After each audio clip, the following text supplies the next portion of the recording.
Hello, welcome back to my channel.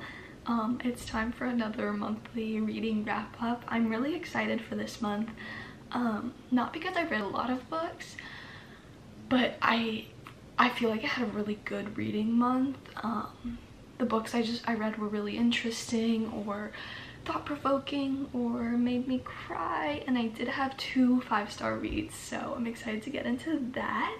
I'm also going to be talking about my July TBR. So the first book I read in June was The Uncoupling by Meg Wolitzer, and I gave this book like 2 stars. I'm not really like strict with my my rankings, ratings,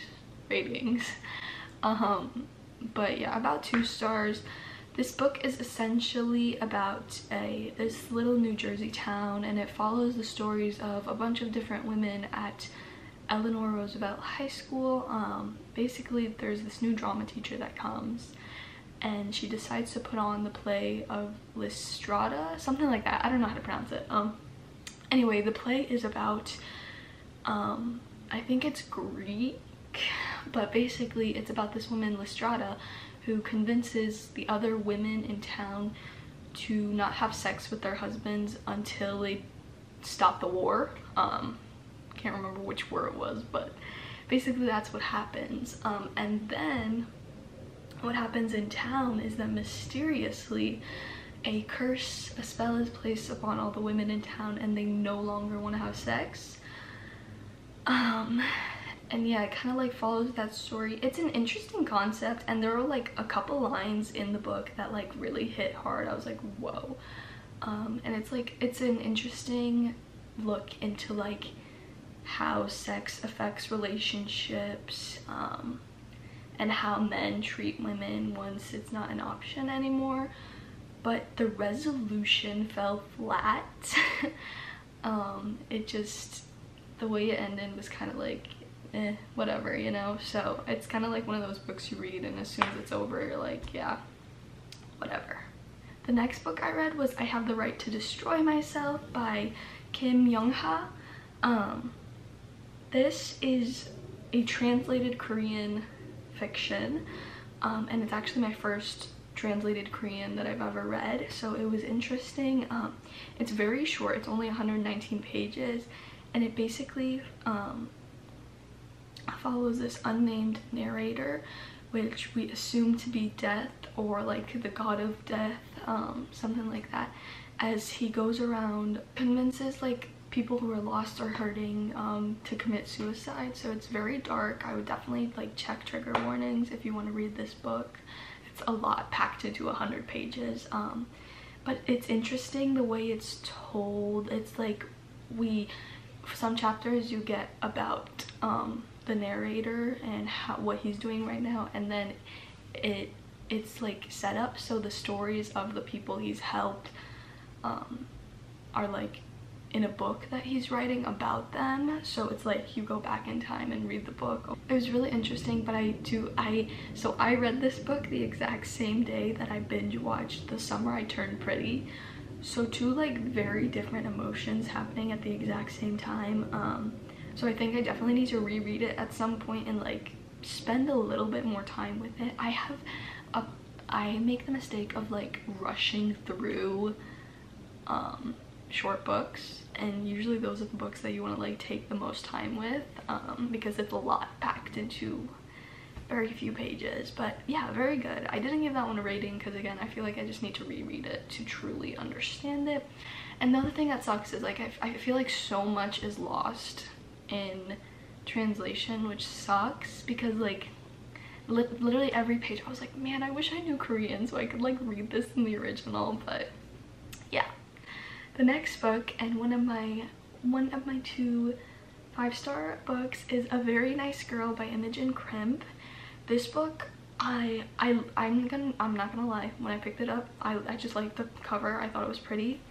I thought it was fun and vague, so I was like, okay, I'll pick it up. This book was so good.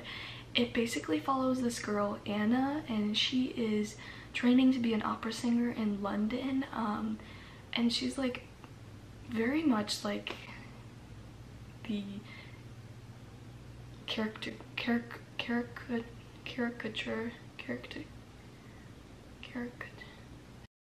She's very much like the stereotype for the starving artist, you know. She's poor, she's splitting this, not even apartment, but like her and her friend are living in the attic of these like old couple.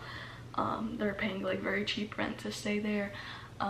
She feels like imposter syndrome. All her classmates are rich, wealthy, you know, they party, they have all these resources, and she just like feels like she doesn't fit in here in London. But at the same time, she also doesn't feel like she fits in back home with her parents. We find out that her parents are like very overbearing, like so yeah, so she's kind of like stuck in this middle ground, and she feels like she doesn't fit in anywhere. And then she meets this, so she works at a hotel bar and she sings at a hotel bar, and one night she meets this man Max, and Max is basically like the complete opposite of what Anna is used to. He's extremely wealthy, he's like 40 years old, she's like in her 20s, okay? He's like finance dude, finance bro. Yeah, and she like cannot read his emotions at all. So I know all my toxic girlies, like when you can't read a man's emotions, you're like, I want him. And Anna is the exact same. So they enter into this relationship and it's fun, it's casual, you know, it's, well, I wouldn't say it's fun or casual, but she seems to think that. Then as the story progresses, it becomes extremely more difficult for her to balance the demands of both her training as well as her relationships, not just with him but with her friend, etc, etc. We basically follow her story as she's like falling apart, and in a way, I don't know why, but this book reminded me a lot of Black Swan, the movie. I really can't tell you why, but like I got the same feeling reading this book that I do when I watch that movie. So if you like that movie, you might like this book, I don't know. But yeah, it was a really interesting story about like toxic relationships, power dynamics, and then just like what it means to be an artist. And oh god, I don't even know, like this book is so good, guys. It's very, very slow. It takes a lot of time to like build the characters and stuff. It very much feels like a movie where you know, like for the first hour and a half nothing happens and then everything happens. So yeah, but I definitely recommend, if you enjoy books where the main protagonist, like you want to like grab them by the shoulders and shake them and be like, snap out of it, like get it together, you will like this book. Because that's how I felt reading it. If you like unlikable characters, this is the book for you, because everybody annoyed me at some point. And yeah, I loved it. Okay, and then I started one book, The Day the Sun Died, but I didn't finish it, and I just like DNF'd it for now. I do plan on reading it at some point. This is a translated Chinese book, and it's basically like it takes place throughout just one day, and it's about like the sun, I think the sun, yeah, like the sun dying and not coming out. But basically it's like people sleepwalking, dream walking, and like, I don't know, I only got like 40 pages in, so I'm not really sure, but I do plan on finishing at some point. I'm not in the mood right now. And then the final book I read was Crying in Agemart. And when I tell you, I was crying on the couch, I was crying at the dining table, I was crying in bed, I was crying at the dentist's office reading this book.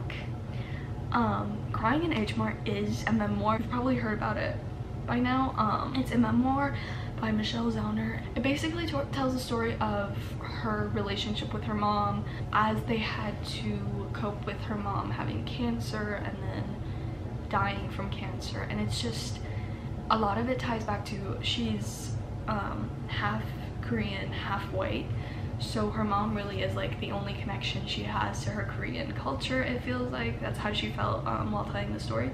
So a lot of it is like finding ways to like connect with her mother again and her culture, and I'm literally crying thinking about it. And like, obviously a story of losing a mom. Losing a parent is difficult as is, but like that added struggle of like being an immigrant in America, like I understood that so much. Ooh, guys. I really can't explain it, and her writing is just so beautiful. The way she's captured this story is beautiful, and the way it's like food is a big part of her relationship with her mom, and the way like food is in every chapter, and it's like laced in, and she tells these beautiful stories of cooking and like going out to eat, and oh my god, I've never cried this much reading a book. This is also one of the first memoirs I've read in forever, and it's gonna be the last for a while because I just cannot keep doing this. But this was my other 5-star read. It was beautiful. I think everybody should read it once, honestly. It was beautiful. Her writing is, you can tell she's a songwriter when you read this book, because wow. Those are all the books that I read in June. I'm really happy with this because if you watch my previous wrap-up video, you know I had a hard time in May because I had a bunch of migraines, so like I'm glad that I like slowly was able to read more this month. Now I wanted to talk to you about the books that I want to read in July. This ambitious goal for me. Like, look how thick most of these books are, but I'm just gonna go through it. Okay, the first one is Shatter Me by Tahereh Mafi. I did not plan to read this book. I'm not a big fan of the cover. This one's not that bad, but like the rest of this series, I don't know, something about the eye just makes me a little bit uncomfortable. So I wasn't planning on reading it. And yes, I am that shallow that if the cover bothers me, I won't read a book. But the author is Iranian, and I just have to support any Iranian ever doing anything creative. So I picked this up so quick. I believe this is like a young adult book, so I don't know how much I'll enjoy it right now because I'm kind of past that young adult phase, and I literally know nothing about it. Again, I don't read the synopsis of books before picking them up. I just go in for the vibe, but I'm excited to see where that goes. I don't know if I want to read it yet though, because I don't own the rest of the series, and I feel like if I do like it, then I'm gonna want to read them all, and I'm kind of in a book buying ban right now because I own too many. But next up is Pachinko. This is a hefty book. Like, look at that. Wow.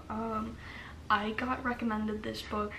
I like put a poll on my Instagram, and I was like, what's your favorite book right now? What book do you recommend? And somebody recommended this to me, and it looks amazing. I know a bunch of people that loved it, so I really want to read this as well. Next up are 2 books that I've been reading, like I'm currently reading, but I want to finish this month. One is Beach Read. If you know me, you know that I hated People We Meet on Vacation. I read it last year and I just did not enjoy it. I think it was like I'm not a big fan of like the back and forth perspective in books, so that really annoyed me. But I trust my friends so much, and two or three of my friends said that they loved Beach Read, and again, I trust them with my entire life. So as soon as they said that, I went and picked this book up. Am I enjoying it? It's okay. I do need something light to read though, so I like that. But yeah, it's like nothing revolutionary. I'm that much through, as you can see. I have that much left, but it's a cute, fun little thing, and yeah, that's all I have to say. The next book, I've been reading this for a couple months now, is The Goldfinch. This is a huge book, okay? Like 700 pages long, almost 800 pages long. This is a big book, but I really like it. You know, I love Donna Tartt. She is the best author ever. I don't care what anybody says. I will read The Secret History a million times. So I want to finish this year.